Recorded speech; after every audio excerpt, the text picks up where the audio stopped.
वालों को कुछ अच्छा फैसिलिटी दी जाती है। देखिए कई लोग को लगता है कि जेल में ना जो एक दिन होता है वो 12 घंटे का होता है, ऐसा नहीं है। पहले अंग्रेजों के समय होता होगा ये, लेकिन अभी के समय में जो जेल का कानून है वो एक जैसे आपके लिए 24 घंटे का एक दिन होता है वैसे जेल में भी होता है। अब कुछ लोग कहते हैं किसी को 10 साल की सजा हुई तो 5 साल में आ जाएगा, ऐसा फिल्मों में भी होता था पहले का ही तब। लेकिन अभी के समय में अगर आपको 10 साल की सजा हुई तो 10 साल बाद निकलेंगे, यानी आपके लिए भी दिन जो है वो 24 घंटे का ही है।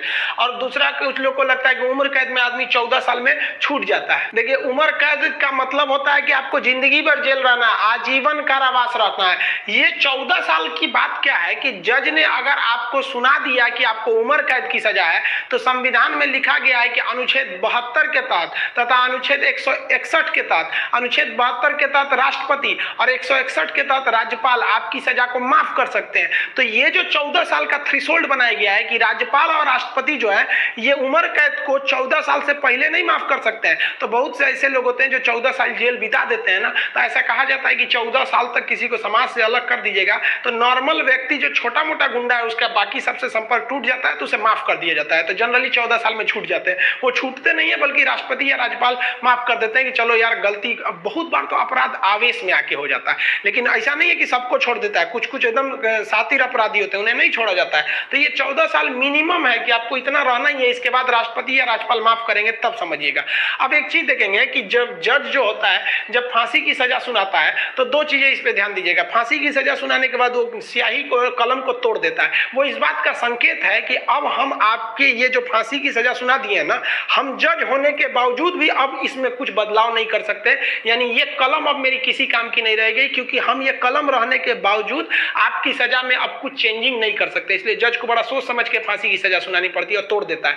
ये तोड़ने की प्रक्रिया एक संकेत है, ऐसा नहीं है कि उसमें तो दूसर कलम से नहीं लिख देगा, ये केवल एक दिखाने के लिए संकेत होता है। कैसे दुल्हा जाता है तो एक परछावना होता है उसका, वैसे एक तरह से समझिए तो ये। और इस पे लिखा जाता है टू हैंग टिल डेथ, लटकाओ तब तक जब तक मर न जाए। क्योंकि इतिहास में एक बार घटना हुई थी, एक जज साहब ने फैसला सुना दिया था कि इस अपराधी को फांसी पर लटका दिया जाए। अब जब उसे लटकाया गया तो कहा जाता है कि वकील जो था वहां पे ऑब्जेक्शन कर दिया कि लटका दिए अब हटा दीजिए, क्योंकि आपने ये कहा है कि लटकाया जाए तब तक जब तक ये मर न जाए। अब तो लटकाने का फैसला दिया था, फांसी पर लटक गया, आप जल्दी उतारिए। इस तरह की कई सारे पहले के मिथ हैं। अब इसकी 100% सत्यता की हम गारंटी नहीं लेते हैं क्योंकि ऐसी कहानियां बहुत हैं। तो वो लिख देता है कि हैंग टिल डेथ, तब तक लटकाइए जब तक ससुरा मर नहीं जाता है। तो फांसी की जब सजा दी जाती है तो जल्लाद जब सजा दे देता है तो वहां एक मजिस्ट्रेट रहते हैं, एक डॉक्टर रहता है और जेल सुपरिटेंडेंट रहता है।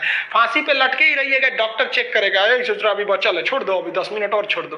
तब तक डॉक्टर नहीं कह देता जब तक मर नहीं गए तब तक आपको लटकैले रह जाएगा। फांसी जो है वो अक्सर मॉर्निंग में ही दी जाती है क्योंकि जेल प्रशासन के ऊपर सबसे बड़ी जिम्मेदारी फांसी की होती है। वो सुबह सुबह इसे निपटा देना चाहता है और सुबह के समय जनता मीडिया भी उतने ज्यादा एक्टिव नहीं होती है। खैर ये सेकेंडरी वजह होता है।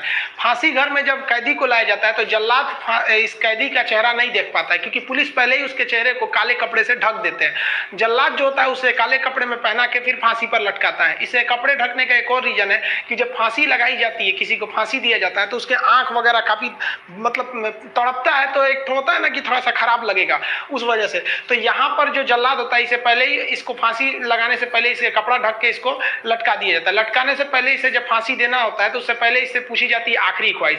यहाँ वो अपने पसंद का खाना खाने को कह सकता है, अपने रिश्तेदारों से मिल सकता है या कोई धार्मिक ग्रंथ कह सकता है कि हम उसको पढ़ना चाहते हैं। इससे ज्यादा उसकी कोई ख्वाहिश नहीं पूरी की जाएगी। ऐसा नहीं कहेगा कि हमको मर्सिडीज में घुमा दीजिए, ये मरने वाला होता है, इसकी ख्वाहिश क्या बची रहती है इन सबको, तो अपने तबीयत खराब हो जाता है।